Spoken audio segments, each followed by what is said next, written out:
The thing that was really, really neat too was that, the baseball industry was kind of like, oh my gosh, that's awesome.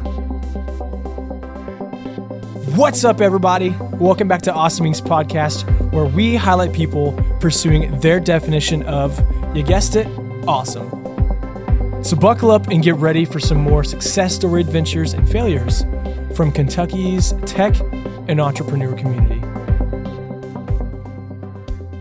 And with that, we are back for part 2, kicking it with our boy, Andy Shea. His feet are up on the table. He's got a big old wad of Big League Chewing right now. He's comfortable, and I love it. So, Andy, a couple questions that I would love to ask you. Number 1, would you ever consider pinstripe pants to have mustaches or just a stripe? Man, now we've got to do the mustache pinstripe. Like, that's not even a consideration. Like, that is bunch of mustaches literally all the way down. That is awesome. So that's past the consideration phase. I'm going to figure out how we do that. That is ridiculously funny. Yes. Okay, that's great. I have a bunch of more, but I'll scatter them in and out. So if you guys haven't caught on, Andy Shea is killing it with keeping a company culture and a team culture thriving and living the largest kind of life in 2020. In last episode, we talked a lot about that and what that's looked like for him and his role.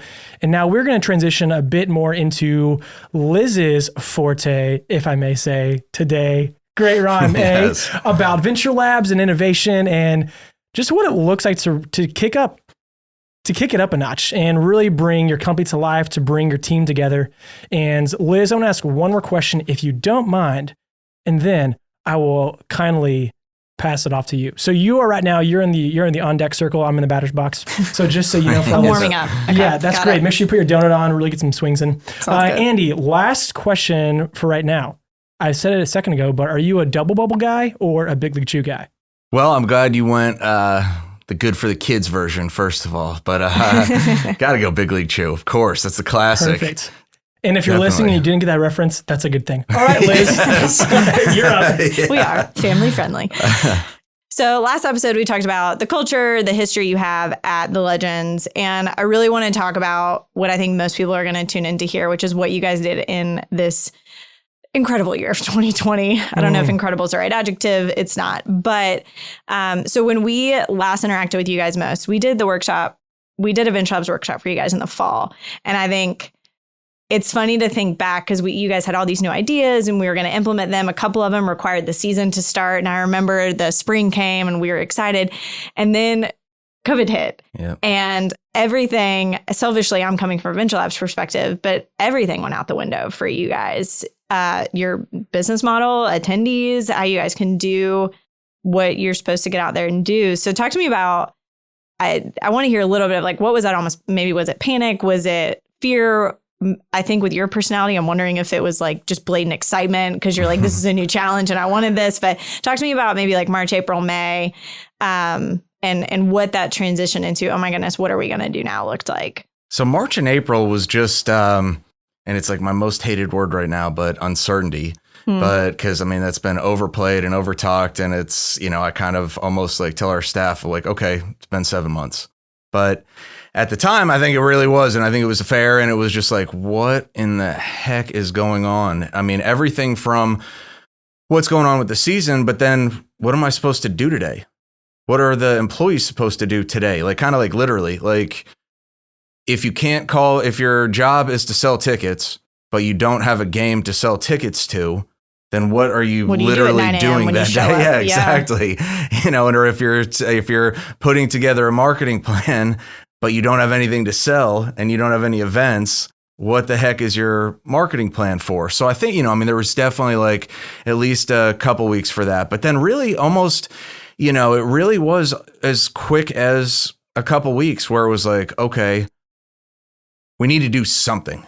So then, and that would have been when our normal opening day was. So we had a really cool, we called it like a Big L parade where we talked to a couple different neighborhoods and we just drove our truck around, the company truck around, with Big L safe in the back of the pickup, waving the Legends flag and stuff like that. And, it was really funny because, don't get me wrong. You talk about low tech and, nothing like way out of the box, but especially for that time of year and what it should have been versus what it was. I mean, people were so pumped. So then it was like, okay, we did it. We ended up doing it like once or twice a week for the next 2 months. And it was more stuff like that. Like someone in my office, like literally like, and I didn't even think she had like, I guess my fault. I didn't think she had that much like graphic design talents in a sense. I didn't think she was untalented. Don't get me wrong, but she put together like this awesome kids book, and it was like a coloring book that we just sent out for free, and it was just more of, and then they could post it on Facebook and Instagram, and so there were a lot of really cool things like that where it was like just like keep the brand exactly out there and going, keep our brand out there, keep our employees at least their mind going and thinking, and not just having the same conversation all day every day of, well, when's the season going to start? Well, when's the season going to start? Well, it's like it. Trust me, I had that for a couple of weeks, but then it was like, who knows? And that's my answer. Can't wait on that decision. Yeah, it's like we've got to kind of live with that. So, I mean, so those first couple months, I mean, were definitely really weird, really, tough. And it was, but I think that it almost semi-helped. I do like to think that with our staff and culture and everything, but I think it semi-helped that 2 or 3 weeks into, what I refer to just as quarantine was our opening day. So that really kind of pushed everyone where it's like, hey, okay, you can't feel sorry for yourself on opening day. Like we've got to do something. That we're only in April, May of this time frame, the story that we're telling. So then for those who don't know, please take a quick second to go Google Battle of the Bourbon Trail, right? Yep. That's the official name. Battle of the Bourbon Trail. Yeah, we've got the Bourbon Trail, the Bourbon Chase, Battle of the Bourbon Trail. We like our bourbon in Kentucky. When did that idea start to blossom? Were you like laying in bed awake at night? Was it a conversation? How did that idea sprout? So the thing that was actually really cool, and like, again, something that I tried to make into a positive of working from home all day, every day, and from like kind of that quarantine period, was that I, in a weird way, not face to face, but I met so many people during that time, because it was one of those ones where, hey, I know this guy. Would you want to talk to him? Yes. It was like, whether I had anything, it's like, why not? I mean, I certainly can't go visit anyone or have someone come to the ballpark or stuff like that. And it actually was relatively, pretty efficient too. So, throughout in that time period, it was like April or May, someone said, hey, I know the guy who at that time he had owned the Florence Yalls for less than a year. So it's like, man, this stinks for everyone, but talk about like your first year of any business. But I mean, your first year, you think that I know he's a huge baseball fan, was probably like just so pumped personally, let alone professionally. And then this happened. So I was introduced to him. We were talking, and really it started with he and I putting together like a little proposal for the governor's office based on how we could have youth sports at the ballpark and how we could have, at least like some games and some stuff like that where, because at the very beginning it was like 0, but then I can't remember if it went straight to 50 or if it was 25 and 50.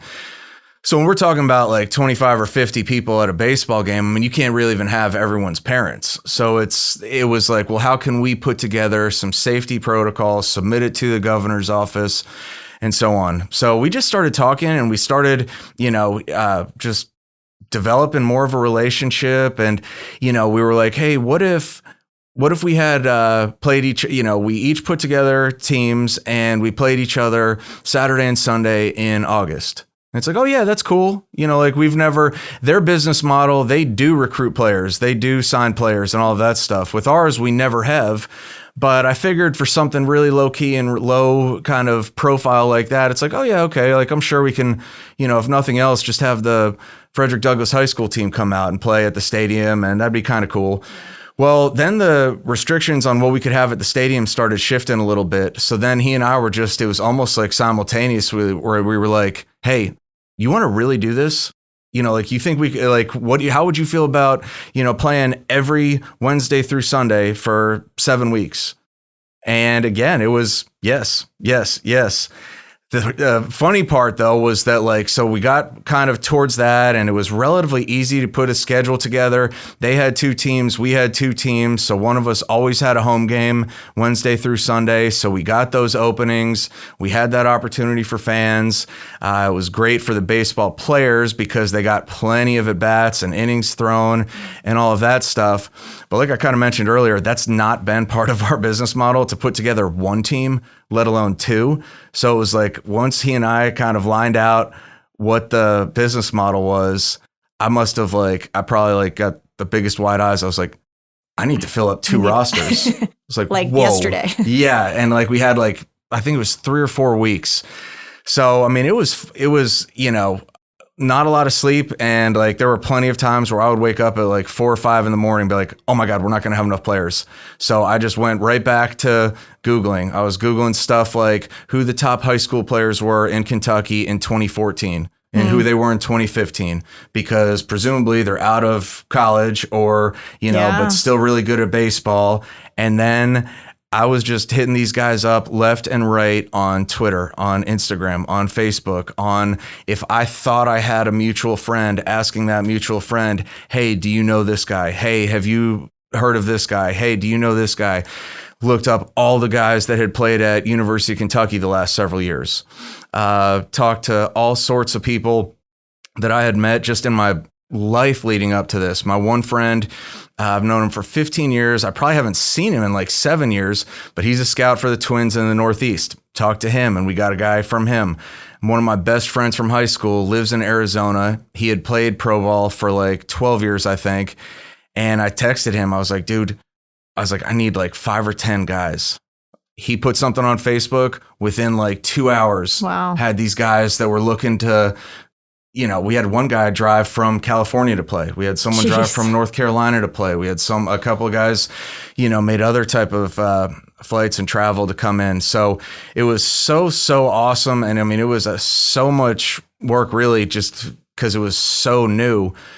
But then, I mean, it was so awesome too. I mean, it was so cool. And it was, it almost brought me to tears at the end of the season because I can distinctly remember with almost every one of them, almost where I was when I first talked to them, what that first conversation was. And then to see the end of the season when this was better than everyone expected.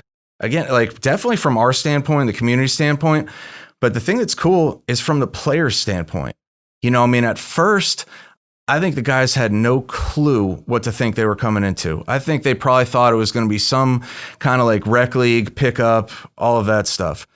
But then when they were playing and there were 8 former Major League Baseball players on the field, where there were dozens of current or slightly former minor league baseball players and other pro ball players, it was awesome. The talent was so awesome. So, I mean, it was one of those things where all these guys and their parents were like thanking me because their parents got to come see them play. I mean, they're local dudes. They're from here. So their parents, in a year where they didn't think they'd be playing baseball, period, probably the first time in these guys' lives when you really think about it. It's true. Then not only were they were playing awesome baseball, close to them, and their families got a chance to see it. So it was so funny. Like I remember one of this guy, Zach Logue, who last year pitched in AAA for the Blue Jays system. He played at UK, and his parents thanked me for putting this on. And I was like, you guys are making me feel guilty as hell. Like, thank you. Like, this is awesome. This is what it's all about.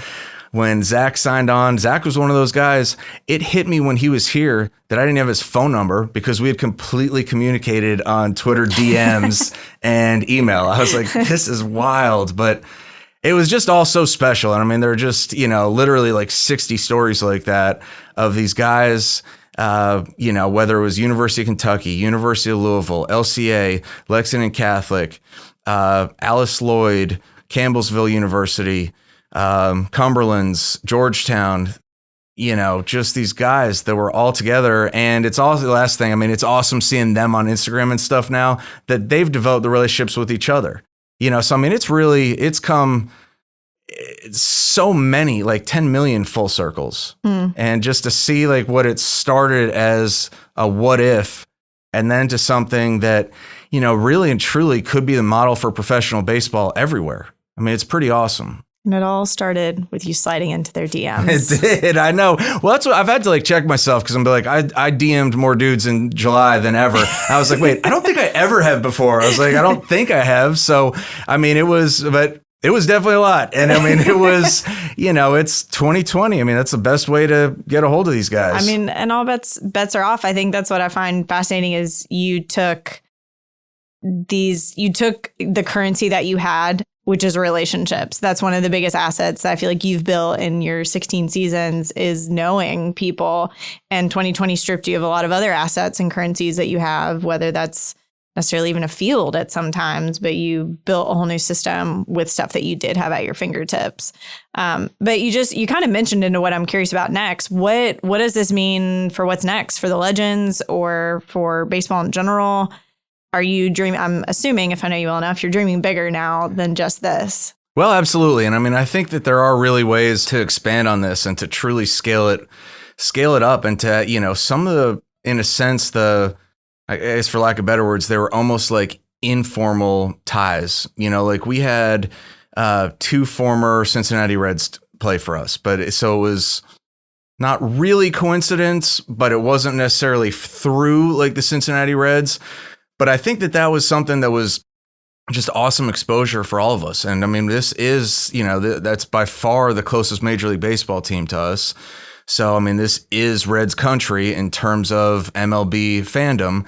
So, I mean, I think if there's, like to expand on that, I think that, when you look at all of the guys that went to Kentucky colleges, again, like I'm really good friends with some of the college coaches. And, our organization has had some form or fashion partnership with some of the other, but how we can, truly grow that, whether you want to call it like a feeder system or first dibs or homegrown or whatever the term may be, I think that there's certainly a lot of opportunity there.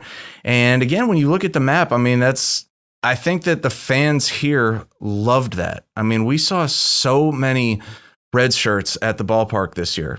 Because whether it was a Brandon Phillips jersey shirt, whether it was just because him and Ivan De Jesus were playing for us, whatever, or it was just because we're an hour away and it's just, that's the MLB team that's here. I mean, there was a lot of that.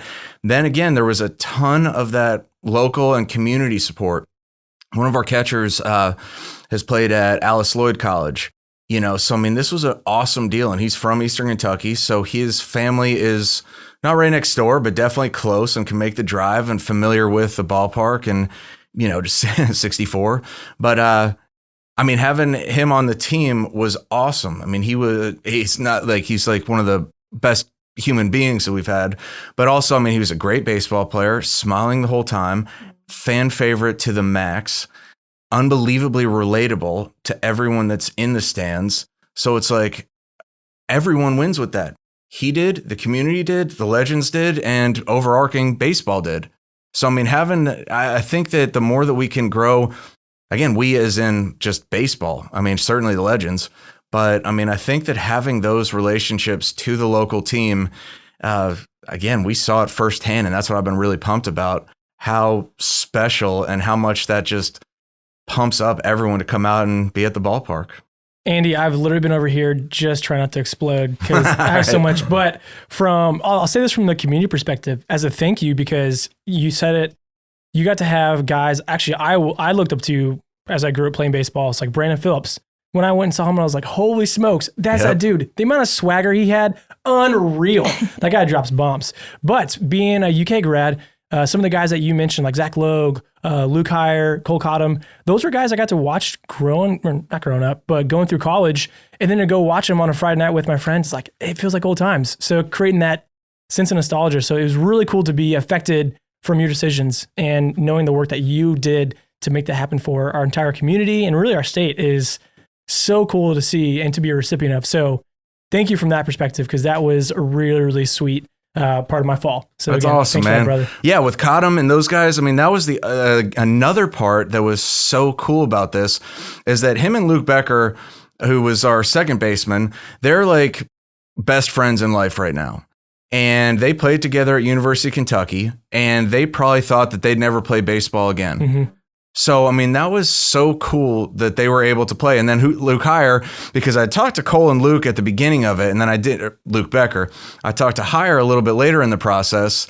And the fact that once I talked to him and really explained it and we were able to connect and he knew that Cottom and Becker were playing, he was like, let me see how quick I can get there. I mean, it was really awesome. And then, from a baseball standpoint, of course, because those guys are all great, but from a personal and social and, everything else, they were able to connect with their former UK coaches, some of the guys that are playing there. I know that those guys, like on their own, spoke to a couple of little leagues. I mean, it was really awesome having those guys back here. And then it was really cool, too, because we had UK guys from like multiple different eras. I mean, so it was really just fun. And then the other thing that was awesome too, in terms of the relationships, was that we did have like 6 very, very great University of Louisville players. I mean, the thing that was funny is that, they definitely, when both of their more recent classes were at U of L and at UK, they had some testy games, we'll put it that way. So then, again, on the flip side of thinking you'd never play with one of your best buddies again, you probably thought, oh, well, I'm never going to have to play with this a-hole again.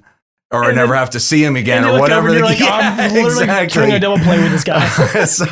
But of course, everyone was awesome, and they laughed about it, and that's what was so cool of seeing, like on the same field, multiple great UK baseball players with multiple U of L baseball players with guys that grew up in Kentucky, or they covered checked 2 of those boxes. It was really awesome from all those perspectives as well. Yeah, no, I think perspective is huge. So I'm glad you said that.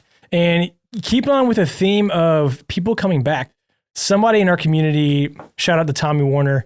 He is a talented guy, teacher from a local high school, then became a web developer, and then is now creating a startup around baseball. So if you haven't listened to the Zone Tracks episode on our podcast, he's one of the guests who actually pitched at 5 Across in his Legends jersey from the mound. So a really cool story there. We're calling it the Tommy Warner effect. Tommy Warner. It's the goal. He's touched every part of what Awesome Inc. does. The music for his life movie. Yes. But I would love to hear from your perspective how that came about, because I know you had open tryouts, and then I'll let you take it from there.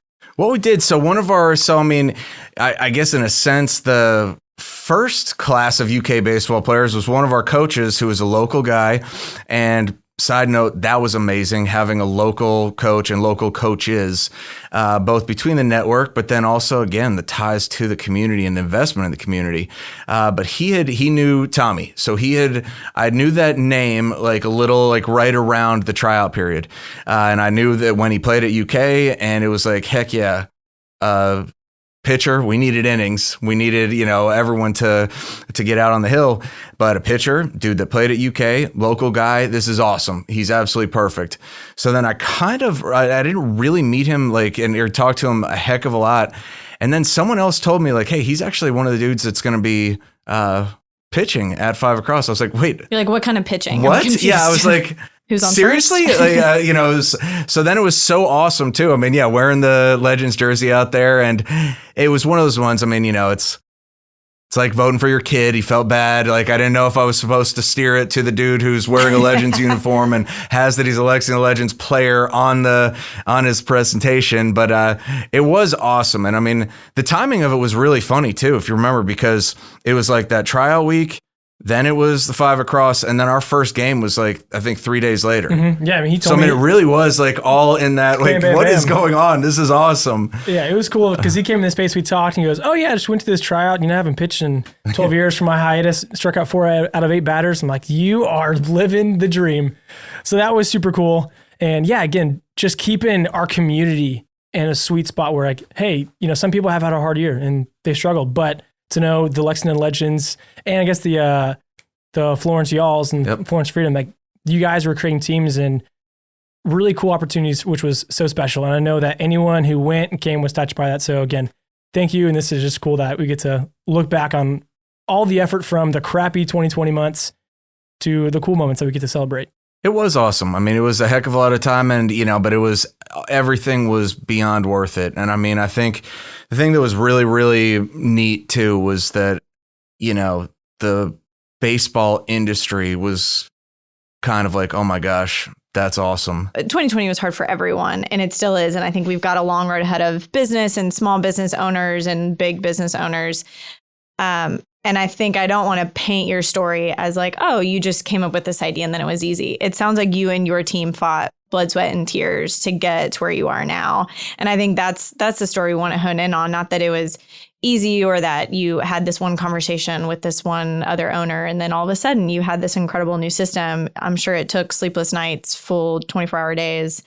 But you guys fought for that like innovative spirit that now has you in a place where you can be dreaming about something rather than still sitting in complete uncertainty. Yeah, that's spot on. I mean, so many people in our staff did so many jobs that they probably never in a million years would have thought that they would have been in the position because they just flat out had to, because things were so thin and weird and, you know, just didn't know what we really had or when or so forth and so on. So, I mean, it was just a heck of a lot going on, but, you know, looking at the positives and the final product. I mean, that's what's cool. I mean, that's, you know, my son's only a little over 2. I mean, so it stunk and I love being able to say goodnight to him, and I didn't for 5 out of 7 nights for 7 weeks. And that kind of stunk. But, you know, I think he, you know, I mean, ultimately, you know, I told myself, I was like, hey, this is for him and this is awesome. And this is, you know, and it really gave me more energy. And it was one of those things where, hey, this is a 7-week period and this is really tough and really way different and challenging and all of that stuff. But it is just so unique and special that it's like, you know, again, there were so many memories. Well, it took sacrifice. It took risk. I mean, all big ideas you had to kind of jump in. It sounds like at some point say, we're going to give this a shot. We're going to try. We've got 3 weeks. And if we don't make it work, then we're up a creek without a paddle. But you took that jump, you took that risk. And that's the hard part. Everyone looks at the result and says, wow, look at the legends. What a great story to tell. And, you know, you don't have bags under your eyes anymore, but I'm sure at some point you did. And you're like, yeah, that sounds great. Let me tell you how it actually was. So I appreciate, I mean, you talk about it so positively because it's so evident how much you care about people and the relationships you've built. But I mean, Garrett and I are sitting here, like we know startups, we know entrepreneurs, we know how hard pivoting is. Pivoting a business model is one of the hardest things you can do. And you guys did that this year. That's the thing, pivoting, but also getting your team, like you mentioned previously, to really buy into that vision that goes hand in hand. So Andy, we're gonna wrap up. We've had a good time. Awesome. I have a few rapid fire questions for you. Sweet. To close out this episode, you know, with some lighthearted fun. It's tradition. It's tradition. Right, You're ready. big on tradition. I am big on tradition. This one's gonna be a bit different since it's baseball. I'm gonna go off the rails. So we know you're a big league chew guy. Me too. Love it. Sunflower seeds or peanuts? Seeds. Seeds. What flavor? Either OG or sprinkling a little ranch. Love it. I was a big barbecue guy in high school. Yeah, Okay. yeah, all right. That's good. Gatorade or Powerade? Gatorade. I really wanted Bobby Boucher to be like, no, H2O from the Water Boy. I was thinking that when I mentioned anything but water. Okay, let's say you are sitting down, catching up on ESPN Top 10. Would you rather see an offensive play on baseball or a defensive play? I got to go offense. Love it. Stirrups and high pants, so traditional look, or the modern look with low pants and got a bunch of swagger on your arms? Modern and swagger on the arms. Okay, I like it. In this vision, do they have mustache pinstripes? Yes. Oh, yeah. So I Coming down definitely the thinking leg. that. I'm thinking instead of a Nike swoosh on the cleats, it's a big mustache. I don't know how. Like a curved that would be mustache. so cool. Okay. For you, we talked about it a little bit, but define baseball swagger. I like Fernando Tatis Jr. I'm in that boat. I love the pimping everything. I love the celebrating. If you hit one out, if you hit a game winner. I am not the old school traditionalist that thinks that you're just supposed to hit the ball and sprint around the bases after you hit a home run. So I love a little, I love the fiery attitude. I love a little stuff talking back and forth. I mean, obviously there's a line, but I love, one of my favorite players is Bryce Harper. So, I mean, I love it. You gotta have some character when you play. Yep. I get that too. What was your lucky number or go-to number when you played ball? 22. 22. Yep. Okay, it's good to know. And last one, what is your favorite part of being on the pro team? Being a part of the club, leading the team? What would you say? I love it because it's literally something new every single day, and I meet someone new every single day. I mean, I think that's so fun, and I think that genuinely does spur like so many of the thoughts and the what ifs, and everything starts from there. So I mean, I just love having something new every single day, and I damn well love having shorts on and a job that I can wear shorts in November. So that's great. Yeah. Well, Andy, thanks again so much for letting us pick your brain and talking about what it looks like to be innovative and create a culture, and not just from a tech startup entrepreneur perspective, but hey, I lead a team, I lead a business.